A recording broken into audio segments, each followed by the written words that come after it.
ang magiging reaksyon ng binata kapag nalaman nito ang tungkol sa ginawa ni Angelo kay Ivy. Bigla ay nakuha ni Ryan ang simpatsya ni Krisa. Siguradong masasaktan nito ng sobra kapag nalaman na malaking halaga lang pala ang ipinalit ng Ivy na iyon sa relasyon ng dalawa.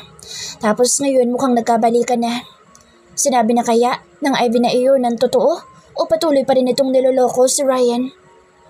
Bakit mo sinasabi sa akin ang tungkol dito? Kung talagang kilala mo ko. What if gamitin ko ito laban sa'yo? Kapag kuwan ay tinaasan niya ng kilay si Angelo. Because I know you won't. Hindi mo rin naman gugustuhin malaman ng lahat kung sino ka talaga, di ba? Punong-puno ng kumpiyansa na sagot nito. Lalo na ni Ryan. Alam mo ba na matagal na niyang hinahanap ang babaeng dahilan kung bakit namatay ang kapatid niya? At ano naman kinalaman ko sa pagkamatay ng kapatid niya? Malakas na bulalas na Krisa dahil naguguluhan na siya sa mga pinagsasasabi nito. Carla Villanueva from St. Rose University. Do you remember her? Mabilis na proseso ni Krisa sa isip ang pangalan na binanggit ni Angelo. Hindi siya matandain sa pangalan ng mga taong dumaan sa buhay niya, kung hindi rin naman mahalaga. Pero mabilis niyang naalala ang isang Carla na ilang araw din niyang naging body noon sa St. Rose University. Paano nga ba niya makakalimutan ang babaeng iyon kung iyon ang nagpakilala sa kanya ng forbidden? Kung saan ay may naku one night stand siya. Pero dahil sa kawalang interes nga ni Krisa sa pakikipagkaibigan, kaya hindi na niya natandaan ang apelyido ni Carla na minsan na nitong binanggit sa kanya. Carla baka mo? At Villanueva ang apelyido niya? Paninaguro niya kay Angelo. Hindi niya maintindihan kung bakit bigla na lang inatake ng kaba ang dibdib niya. Kaano-ano siya ni Ryan? Huwag mong sabihin, tamang iniisip mo. Sagot agad dito. Siya lang naman ang nag-iisang kapatid ni Ryan. Ang kapatid niya na namatay 3 years ago. Natagpuan na lang na walang buhay sa boarding house niya si Carla. Suicide. At ayon sa mga kasama niya sa boarding house na iyon, baka daw nagpakamatay si Carla dahil hindi na nito kinaya ang pambubuli ng bagong kaklase nito sa St. Rose University. Pero hindi sila nagbigay ng pangalan dahil sa takot daw. Still, hanggang ngayon hindi pa rin tumigil ang pinsan kong iyon sa paghahanap sa nasabing babae. At kanina lang, nakausap ko ang anak ni Senador Alcantara. Nalaman ko na taga St. Rose University din pala siya dati. Pero pinatalsik daw na isang bagong salta at #1 bully sa school na iyon. At binanggit niyang pangalan mo. Nabanggit ko rin sa kanya tungkol sa pinsan kong si Carla Villanueva. At ikaw ang tinuturo niya na dahilan kung bakit namatay ang kapatid ni Ryan. No! That bitch was a dumb liar! Pag-hysterical ni Krisa pagkatapos niyang marinig ang buong kwento ni Angelo. Nanginginig siya sa galit. Gusto niyang sugurin ng malakas na ulan at sugurin din ang walang hiyang anak ni Ramon Alcantara. Pero pinigilan siya ng HR manager. Hindi raw nito hahayaan na sirain niya ang magandang reputasyon ng firm dahil lang sa padalos-dalos niyang desisyon. It's true. Nakilala ko nga si Carla dahil naging body ko rin siya sandali. Pero hindi totoo na binuli ko siya. In fact, pinagtanggol ko pa nga siya eh. At saka ikinuwento ni Chris ang mga totoong nangyari noon. Pero iiling-iling lang sa Angelo. Sa tingin mo maniniwala sa'yo si Ryan? Kung halos buong St. Rose University na ang nabiktima mo? Alam mo ba na ilang beses na rin daw nag-suicide noon ang anak na Senador Alcantara pagkatapos ng ginawa mo? Ganoon din daw ang dating professor niyo noon na professor na ngayon ng Maharlika University na kasalukuyang may mga OJT dito sa farm. Sa tingin mo, hindi siya titistigo laban sa'yo kapag nakita ka niya dito? At nalaman na kapatid ni Ryan si Carla? Napatiimbagang si Krisa. Lalo niyang naramdaman ang panginginig ng kanyang katawan dahil sa matinding galit. Gustong-gusto niyang isigaw sa mukha ni Angelo ang buong katotohanan na ang anak ni Ramon Alcantara ang nanguna kaya ginantihan lang niya. At ang sinasabi nitong professor ang tunay na nambuli kay Carla at ipinagtanggol lang niya. At posible din na dahilan kung bakit nag-suicide ang kapatid ni Ryan. Ngunit batid ni Krisa na sa estado niya ngayon, Angelo was right. Walang maniniwala sa kanya sa lugar dahil wala naman siyang kakilala na magtatanggol sa kanya. Kahit nga mga nakakakilala sa kanya ay siguradong siya din ang ituturo na suspect dahil sa mga ginawa niya noon. Lalo na siguro si Ryan. For sure na magagalit ito ng gusto sa kanya kapag nalaman na siya ang bully na matagal na nitong hinahanap. Kaya ba napapansin niya noon na parang may halong galit at lungkot sa mga mata nito sa tuwing nababanggit ang yumaong kapatid? Sa kabila ng galit at kaba na nararamdaman ngayon ni Krisa, nakaramdam siya ng kakaibang lungkot at kirot sa puso niya sa nalamang matagal na palang patay si Carla. Ang tanging tao na nagpakita sa kanya ng kabutihan noon sa St. Rose University. Pero hindi lang niya pinahalagahan. Kaya pala bigla na lang itong hindi pumasok noon at nawala na sila ng balita. At ang mas masakit, kapatid pa pala ito ni Ryan. Pero bakit hindi ko nabalita na nangyaring iyon kay Carla? Bakit parang hindi man lang nabalita sa campus na may isang estudyante ang namatay sa suicide? Naguguluhan pa rin na tanong ni Krisa sa HR manager. Dahil pinigilan ni Ryan na kumalat iyon para na rin protektahan ang pagkatao ng kapatid niya kahit patay na. Nagkabit ito ng balikat. Ewan ko nga ba doon? Alam naman niya na kung hinayaan lang niya na ilabas ng media ang tungkol doon, paniguradong mapapabilis ang paglutas ng kaso. Hindi na siya mahihirapan pang hanapin ka. Pero sa bagay, Angelo grinned. Hindi madaling banggain ang isang Don Miguel Montreal. For sure nagagawin din niya lahat para protektahan ang anak niya kahit mali. Tumalim ang mata ni Krisa nang balingan niya si Angelo. Huwag mong idamay si Daddy dito dahil mas lalong wala siyang alam sa nangyari kay Carla. Kahit abot langit ang galit ni Chris sa kanyang ama, hindi pa rin niya kayang marinig na may nagsasalita ng masama laban dito. Mas lalong hindi niya iyon papayagan. Sinabi ni Chris kay Angelo na bukas na siya lilipat sa ibinigay nitong hotel room kapag nakapagpasa na siya ng resignation letter kay Ryan. Gustuin man niyang bawiin ang desisyon ay hindi na pwede. Pagkatapos ng mga nalaman niya kay Angelo, siguradong sasabihin nito kay Ryan ang lahat-lahat. At kahit alam naman ni Krisa at ng Diyos na wala siyang kasalanan, wala pa rin siyang laban dahil walang magtatanggol sa kanya. Sa ngayon, mas okay nang mag-iwasan na lang muna silang dalawa ni Ryan kaysa ang kamuhian siya nito nang dahil doon. Tatapusin niya itong kasunduan niya sa ama at sa kanya haharapin ang tungkol sa akusasyon sa kanya. Mabigat pa rin ang loob ni Krisa habang naglalakad siyang pabalik sa kubo ni Ryan dahil hindi mawala sa isip niya ang nakita na makikipaghalikan nito kay Ivy kanina. Plus, may naramdaman din siyang kaba sa muling paghaharap nila. Dahil paano kung tinatraidol pala siya ni Angelo at sinabi na nito sa pinsan ng lahat-lahat. Miss Krisa, wait! Napahinto sa mabilis na paglalakad ang dalaga nang marinig niya ang boses na agad niyang nakilalang kay Mary Rose. Nakita niya ito na nagmamadaling nakasunod sa kanya ng lingunin niya. Agad na kumunot ang kanyang noo dahil sa urgency na nababasa niya sa mga mata nito. Bakit? Uuwi ka na ba sa bahay ni Sir Ryan? Tanong nito na parang gusto siyang pigilan. Tumango siya. Yes. Why? Lalong nagtaka ang dalaga nang hilahin siyang palayo ng secretary. Saka ka na umuwi. Baka kasi kung ano pang madatnan mo doon. Baka masaktan ka pa. Napamulagat siya sa narinig. What? And why should I?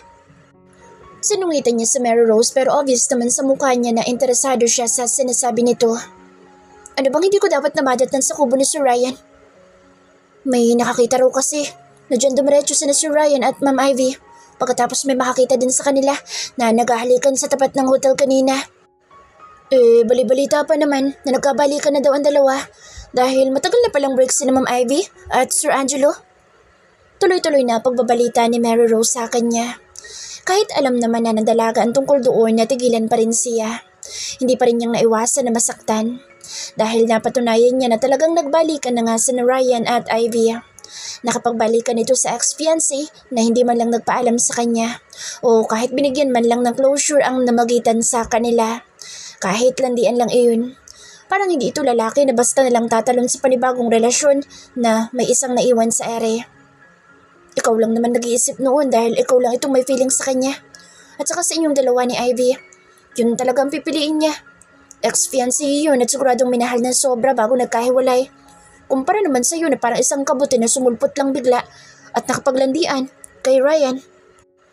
Parang gusto niyang kutusin ang sariling isip. Nasasaktan na nga siya pero heto at kung ano-ano sinasaksak sa kokote ni Krisa na lalong nagpapasama sa loob niya. At saka naalala mo ba yung kwento ko sa iyo noon na parang may sekreto si Sir Ryan?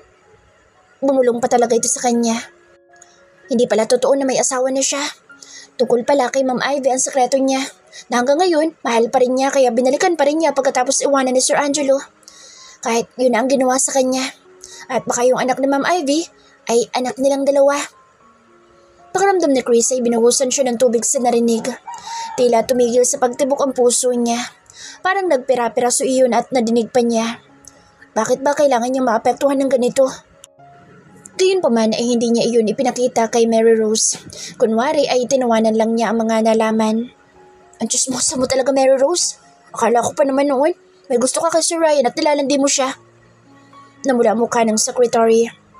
May crush naman talaga ako sa boss natin dati pa. Kaya nga nasabi ko sa iyo noon na sulit ang hangover ko nung patulugin niya ako sa kubo niya. Kasi kinilig ako. Pero hanggang doon lang yun. Kasi alam ko naman na hindi niya ako magugustuhan kasi nga in love pa rin siya kay Ma'am Ivy.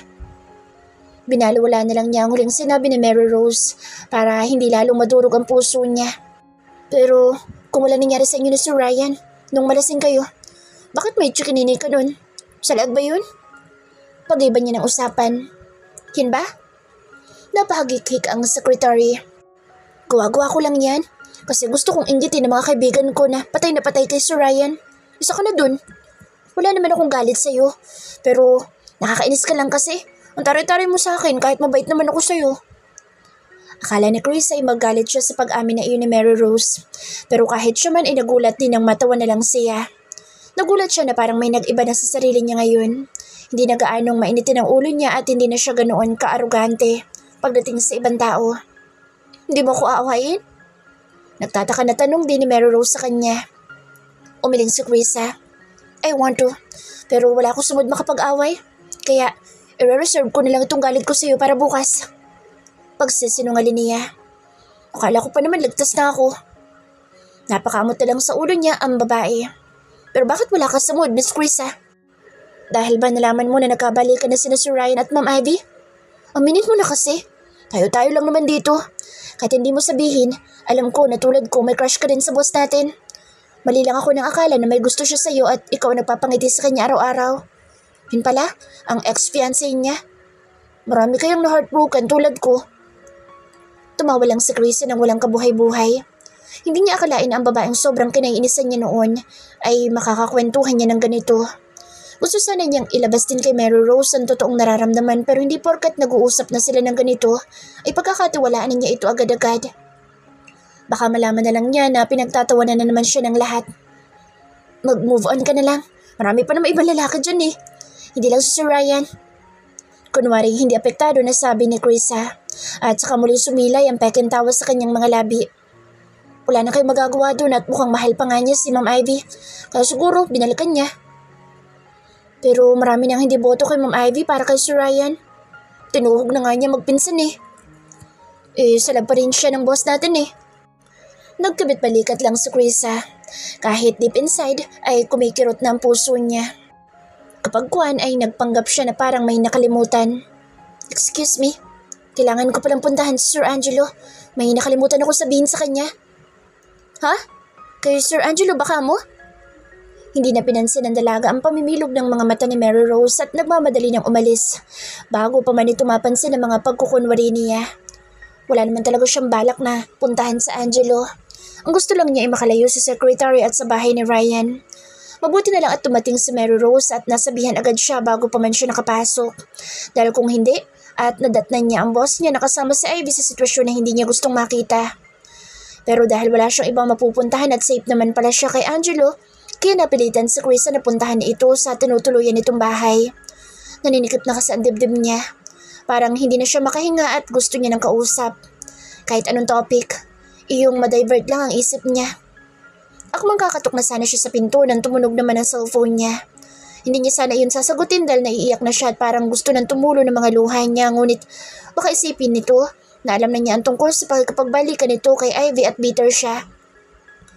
Jessica! Malakas na bungad agad nito sa pangalan niya bago pa man makapagsalita si Krisa nang pindutin niya ang accept button. Where are you? Huminga muna siya ng malalim bago sumagot. Bakit po, sir? May diin na tanong din ang dalaga. Gusto niyang iparamdam sa binata na kaya lang niya ito kinakausap ay dahil boss pa rin niya ito kahit papaano. Umuwi ka na. It's getting late. Maotoridad na utos ni Ryan mula sa kabilang linya. Bakit po, sir? Rest day ko pa rin naman ngayon, di ba? Kaya pupunta ako kung saan ko gusto at uuwi ako kung kailan ko rin gusto. Ayaw sana niyang langkapan ng sarkasmo boss niya dahil baka magtaka ito pero hindi niya napigilan. Ilang sandaling natahimik ang kabilang linya. Just tell me kung nasaan ka. Susunduin kita. Thank you na lang po sir. Pero may kasama po ako. At siya na po maghahatid sa akin pa uwi. What? Sino kasama? Nasaan ka nga? Si Sir Angelo. Pagkasaba noon ay agad na pinatay ni Chris ang tawag at itinuloy ng pagkatok sa nakapinid na pinto ng bahay ni Angelo. Nagulat pa ang HR manager nang makita siya nito. Oh, akala ko ba bukas ka pa maglilipat bahay? May ala ka ba dyan? Yung pinakamatapang. Imbes ay sagot niya kay Angelo at saka dire-diretso nang pumasok sa loob kahit hindi pa naman siya pinapapasok. Gusto na niyang ilabas ang sama ng loob dahil feeling niya ay sasabog ng dibdib niya. Yung kaya kong pabagsakin agad-agad. Nagtataka naman na sumunod lang sa kanyang HR manager. Balak mo bang magpakalasing? Humalukip-kip si Krisa nang harapin niya si Angelo. Maghahanap ba ako ng matapang na alak kung wala akong balak na magpakalasing? Stupid! Kitang-kita niya kung paano ito pinamulahan ng muka dahil sa itinawag niya rito. Bigla na lang kasi yung lumabas sa bibig ng dalaga na para bang iyon lang ang naisip niyang paraan para labanan ang kirot na nararamdaman niya ngayon sa puso niya. Watch your mouth, Miss Montreal. Baka nakakalimutan mo na dito ka sa bahay ko at boss mo pa rin ako. Tiimbagang nasagot ni Angelo pero biglang lumambot ang boses na parang isang babae. Kaya respetuhin mo pa rin ako. Wala akong paka sa problema mo kaya ka maglalasing. She just rolled her eyes. Stop being dramatic, okay? Bigyan mo na lang ako ng alak. Or else, sa labas na lang ako iinom. Malay mo, malasing ako at masabi ko pa sa lahat ang tunay na pagkatao ng Sir Angelo nila. Ang Sir Angelo na kinababalawan ng mga babae rito. Ibang salita ang naidugtong ni Krisa nang bigla na lang hinila ng HR manager ang buhok niya at sinabunutan siya. Ouch! Ano ba? Buha ka talaga? Subukan mo at kakalbuhin kitang gaga ka.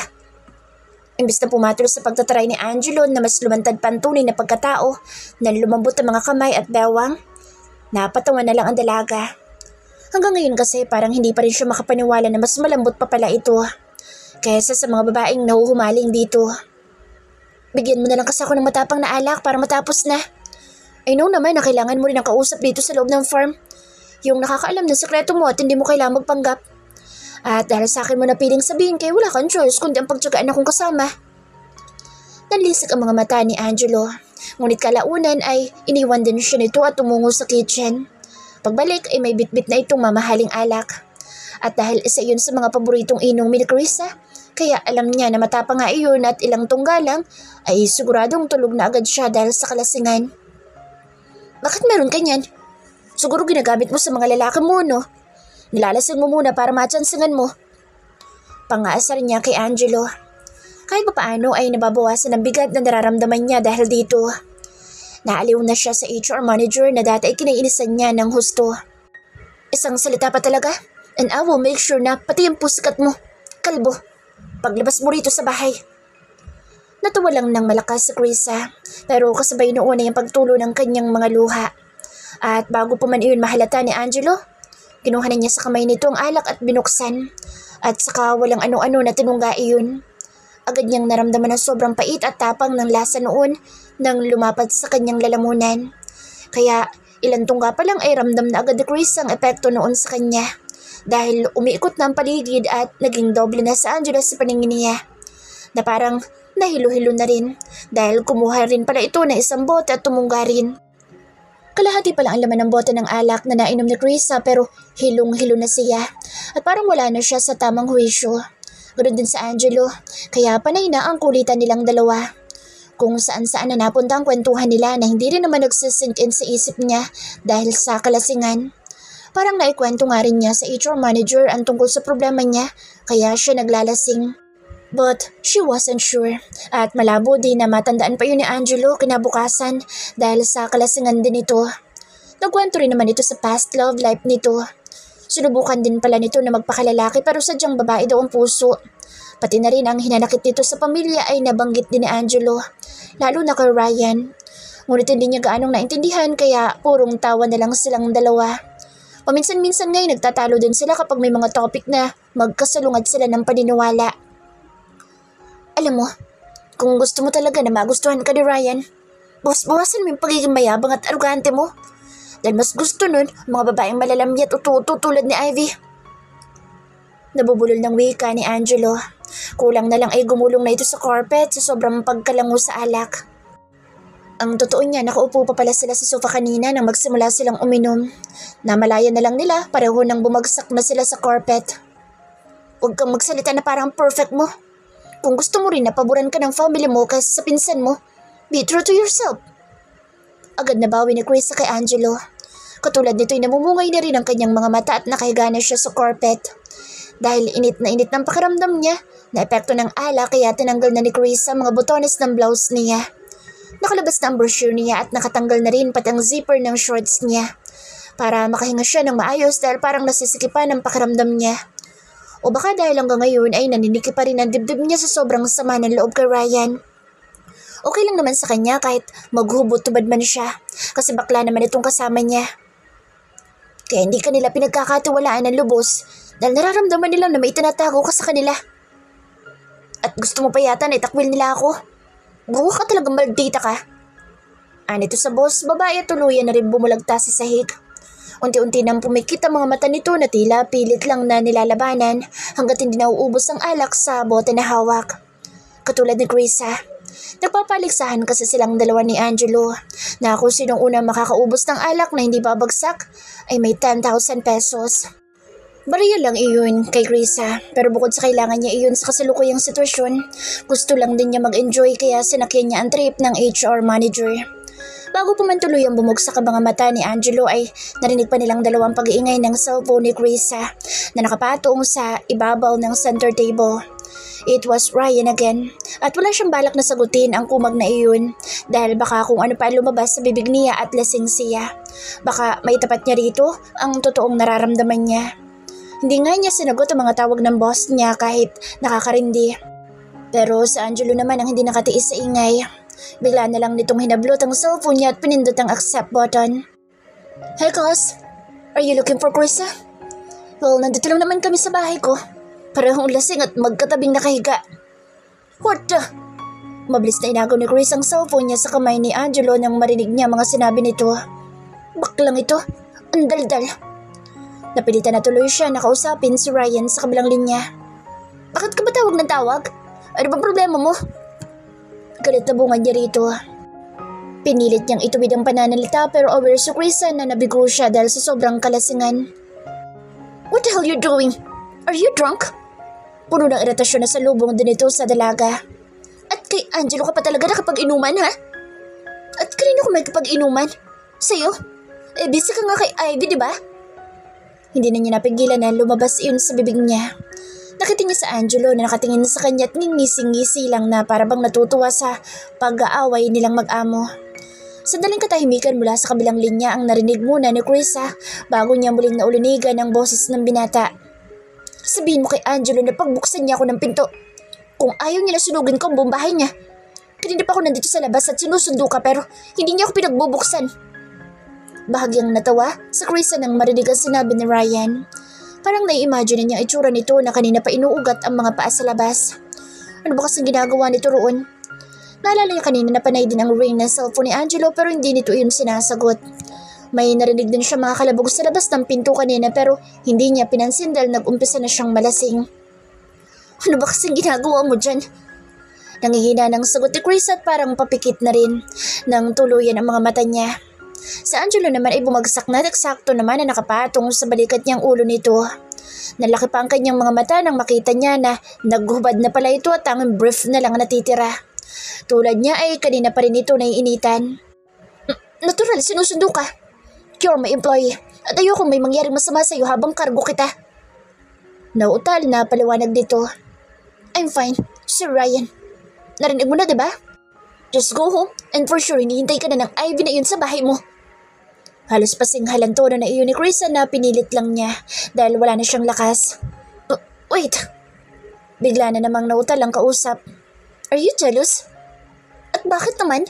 Kung may Angelo naman ako? Hindi niya maintindihan kung bakit bigla niyang naisipan na pagsilosan si Ryan na mga sandaling iyon. Siguro dahil gusto lang niyang isalba ang pride. Pwede bang umuwi ka na? Storbo ka sa ginagawa namin ni Angelo eh. Eksakto naman ang sabihin niya iyon ay umungol ng malakas ang HR manager na nakasubsob na pala ang mukha sa leeg niya. Mabilis na pinatay ni Chris ang tawag para ayusin sa Angelo. Hindi dahil naiilang siya kundi dahil nag-aalala siya na baka bigla itong magsuka sa sobrang kalasingan at masukahan pa siya. Pero dahil malaking tao sa Angelo at sobrang bigat nito kaya hindi ito kinaya ni Chris nang subukan niyang paalisin mula sa pagkakadikit sa katawan niya. Lalo at wala na rin siyang kalakas-lakas. Hindi na nga niya nabuhat ang braso nito na yumakap sa katawan niya. Pabagsak na talaga ang mga mata ni Chris pero bigla niyang naisipan na asarin pang lalo si Ryan. Gusto niya na kahit papaano ay makabawi man lang siya sa sakit na ipinaramdam nito sa kanya ng araw na iyon. Kahit walang kasiguraduhan na tatalab dito ang gagawin niya. Tuluyan ang tinanggal ni Chris ang suot na blouse at itinira lang ang brochure niya. Tinanggal pa niya iyon sa pagkakalak para medyo daring tingnan dahil lumitaw ang ilang bahagi ng dibdib niya. Mas sinigpitan pa niya ang pagkakayapos ni Angelo sa bewang niya. Pagkatapos ay sa kanya hinubad ang suot na shorts at pante na lang itinira. Pinilit din niyang ipatong sa kanyang mga hita ang paa nito. At ang isang kamay nito ay pinatong din niya sa kanyang hita. Kung titingnan mabuti para na itong nasa akto na papatong na kay Chris. Parang gusto niyang matawa sa pinaggagawa dahil walang kamalay-malay ang HR manager sa kapilihan niya.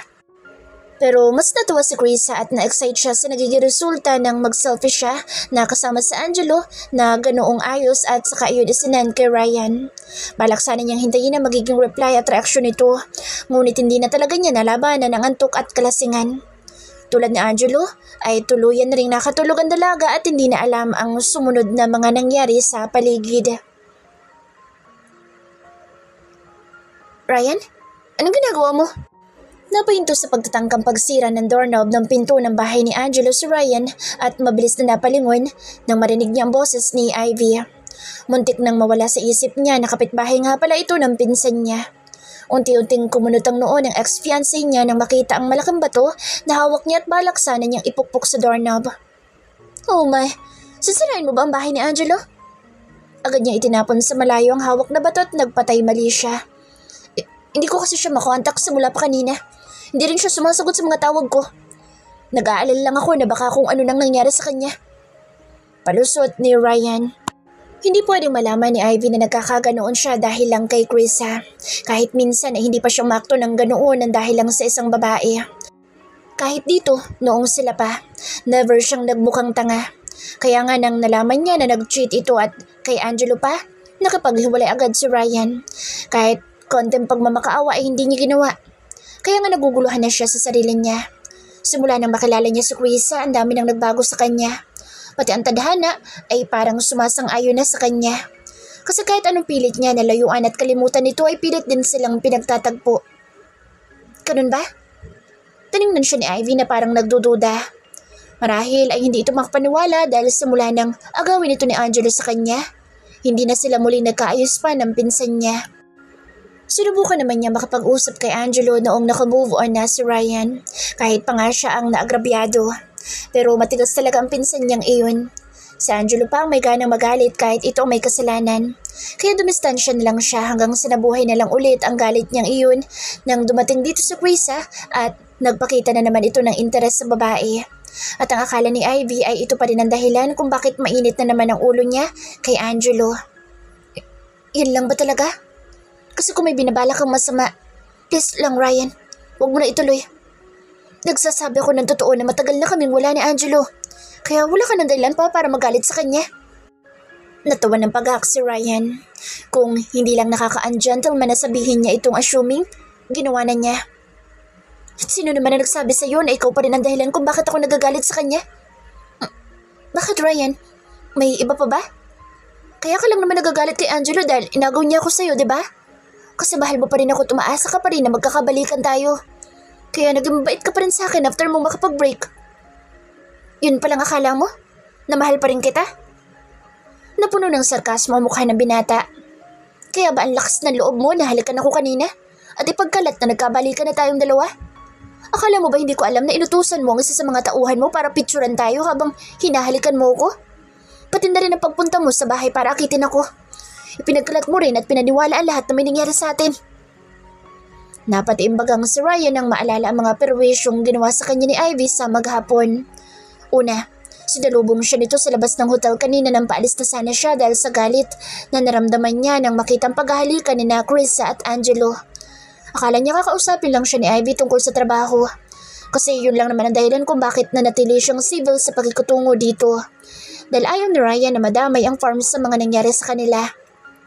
Kaya nga nagulat na lang siya nang bigla na lang siyang hinila ng ex-fiancé niya at walang ano-ano na hinalikan. Hinawakan niya ito sa magkabilang balikat para itulak but she embraced him tightly. At yun ang nakuha na ng inutusan nitong tauhan at ikinalat sa buong farm.